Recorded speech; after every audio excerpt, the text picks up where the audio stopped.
নেত্রকোনা সীমান্তবর্তী দুর্গাপুর উপজেলার ২ নম্বর ওয়ার্ডের বাসিন্দা আলালের নিজ বিল্ডিং ছাদে মাছ চাষ করে ৫০ প্রজাতির সম্পূর্ণ অর্গানিক পদ্ধতির শাকসবজি ও ফলের বাগান তৈরি করে চাঞ্চল্য সৃষ্টি করেছেন।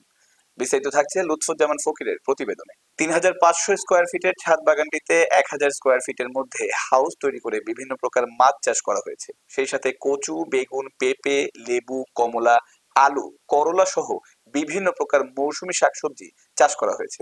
ছাদের একাংশে ৫০০ কোয়েল পাখি লালন পালন করেন, এতে করে দৈনিক ৩০০ ডিম উৎপন্ন হয়।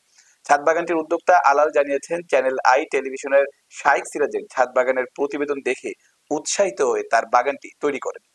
অনেক কিছুই আপনার শাক সবজি ফল যা কিছু আছে অনুমানিক মনে হয় 50 পদের ফল বা সবজি এখানে আছে। প্রায় মনে হয় যে আমার 2টা ট্যাঙ্কিতে প্রায় 1.5 টনের মতো। কি কি মাছ? শিং, মাগুর, কই, বাংলা, রুই মাছ। আপনার এই আমরা শাক সবজি অথবা অন্য কিছু উৎপাদন করি। এখানের যে ময়লাটা বাইরে হয় এটার থেকে আমরা আবার এই মাটিতে দিলে মনে হয় যে সার হয় আর কি। তারপরে এটার মধ্যে কোনো সার অথবা বিষ কোনো কিছু ব্যবহার করা হয় না। হ্যাঁ, আমরা